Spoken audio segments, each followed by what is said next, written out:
And you've just heard Vacant Moments by Philomena, and I'm delighted to be joined by Philomena, otherwise known as Hannah Hastings now. Hello, Hannah. Hello. So what can you tell us about Vacant Moments, the most recent release?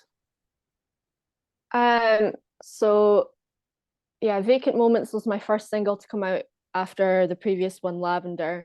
And I feel like Lavender was quite upbeat for me, and light. And I think I tried to carry on in that vein, and realized that I couldn't. It just wasn't coming naturally to me. So I feel like Vacant Moments was written from a place of just surrendering to the way I was actually feeling at the time. I was like, this is what's real for me at the moment. I'm struggling with, some feelings of just emptiness and feeling a wee bit flat. And I wanted to explore that in my songwriting. So it was kind of a way of me being like authentic with myself rather than trying to project a certain image, especially because Lavender did quite well in comparison with my previous stuff. I felt that pressure to regurgitate it. But that didn't happen. So Vacant Moments came out instead.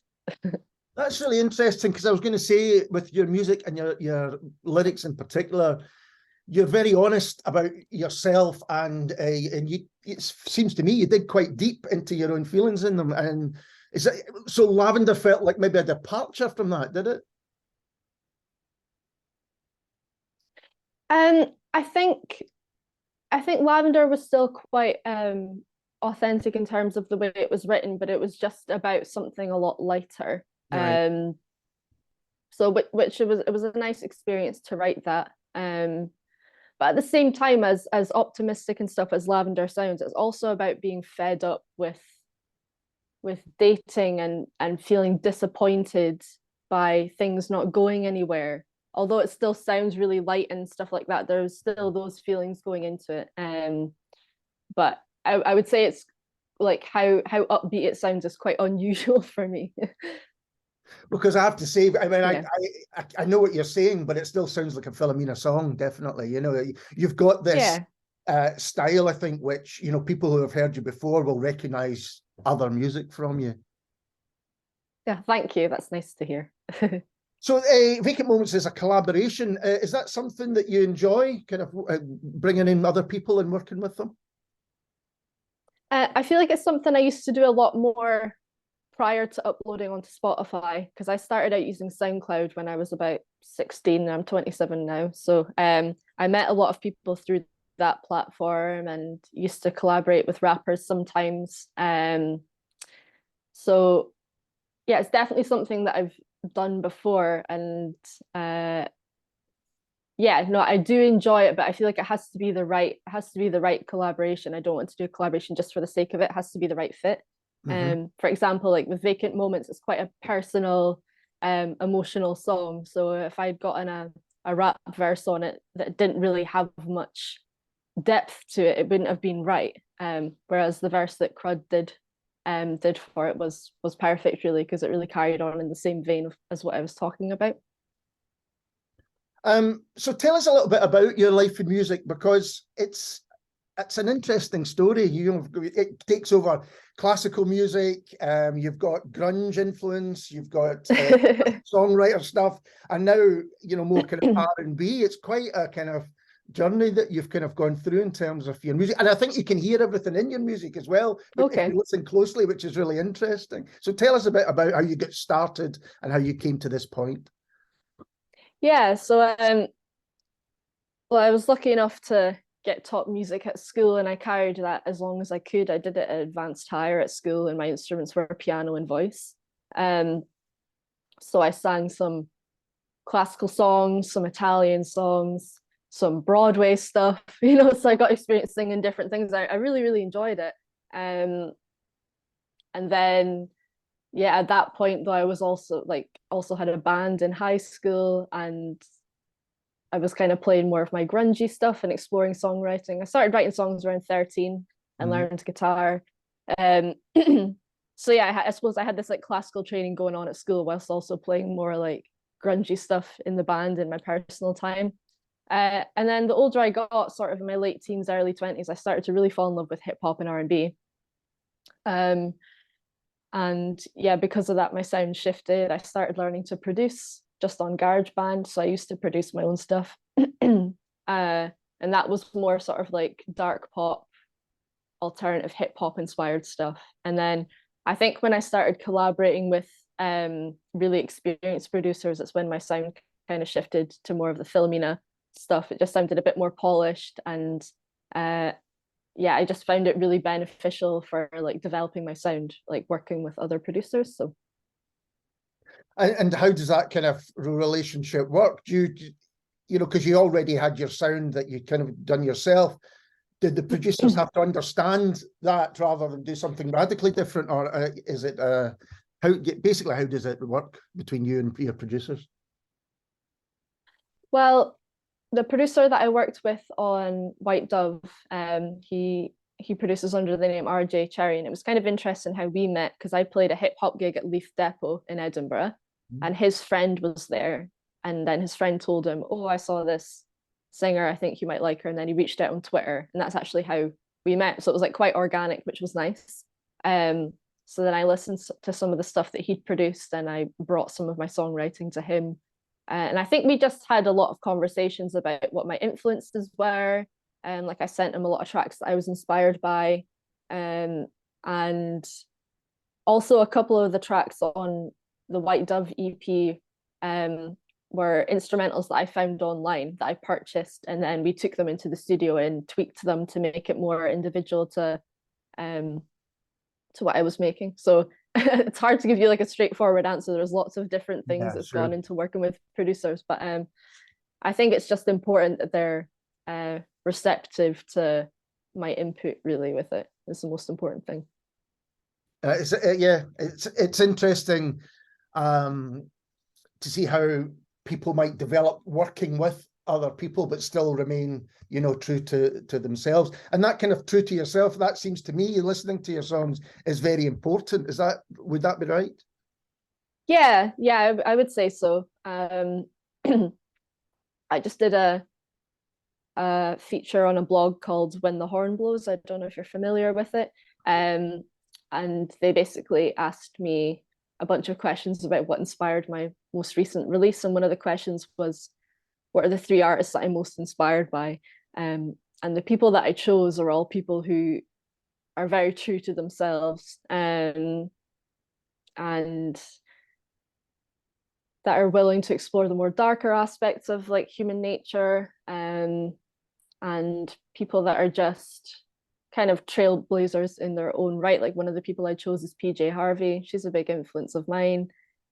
And it's interesting because I remember reading an interview with Marina and the Diamonds, and she said that PJ Harvey was one of her biggest influences. And I think it's so interesting how she's inspired so many women who make music that sound nothing like what she makes. Like I don't sound anything like PJ Harvey really, but she's just had such a big influence because she's just so herself, you know, and there's nobody like her. So people like that really inspire me. It's interesting because I think I was asked to describe your music once, and what came to mind was a kind of R&B PJ Harvey. That was, oh wow.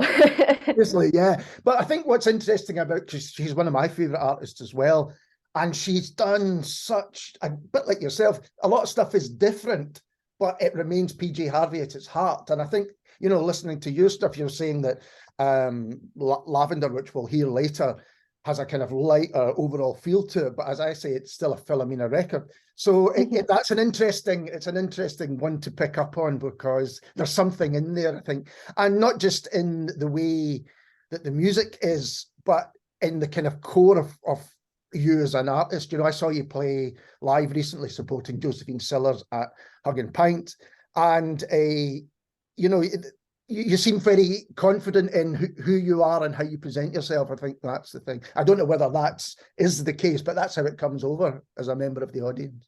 Well, thank you. I definitely battle with nerves, but I think that was an interesting show for me because I played a few prior to that, and like in the run up to it, and I really struggled with my nerves. And I think that was a show where I just had to say to myself, you just need to have fun with it.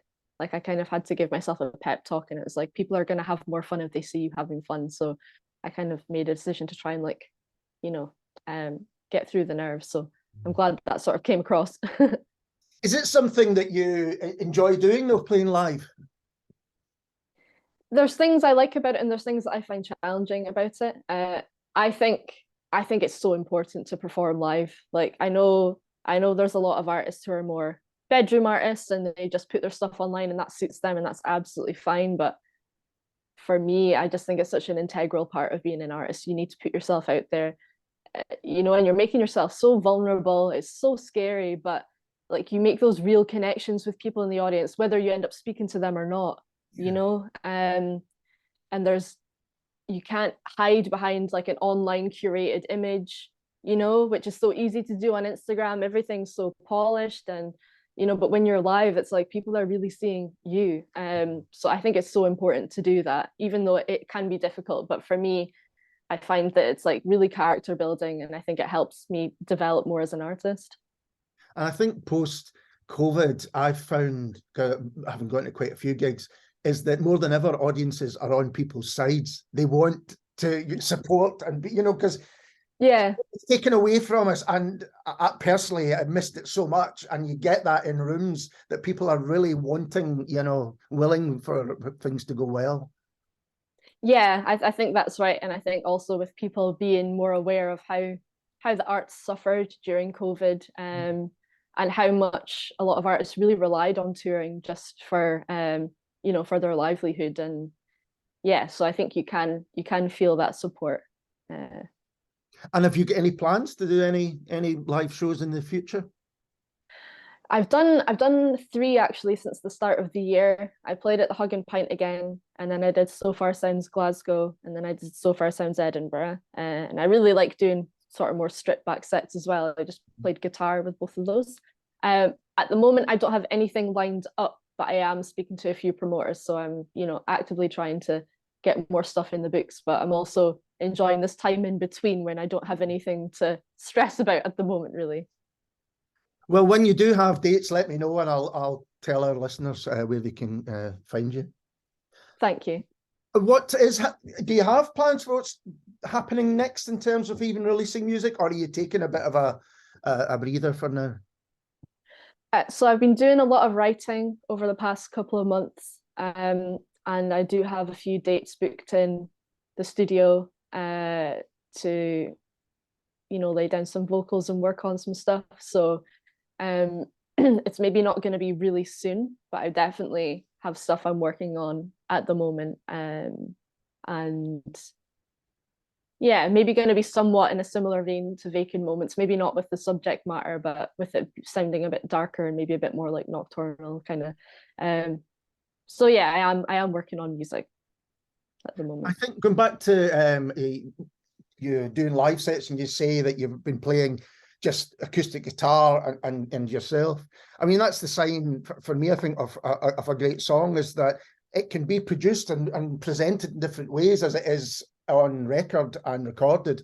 But if it works in the way that you're doing it, then, you know, so you're doing something right. Thank you. Yeah, I really enjoy getting the opportunity to play acoustically, because back in the day, that was how I used to write. Whereas now I kind of write songs in my head and then I try and find like an instrumental that'll fit. But especially like I really like playing the track White Dove acoustically because the chords are really beautiful. It was one of my friends that produced that, and it translates really well to guitar. So yeah. Well, Hannah, thank you so much for taking the time to talk to me. I really appreciate it. No problem. Thanks so much for inviting me on and asking, you know, some really interesting questions. It's been nice getting the chance to talk about these things. Oh, it's absolutely my pleasure. And this is Philomenah and Lavender.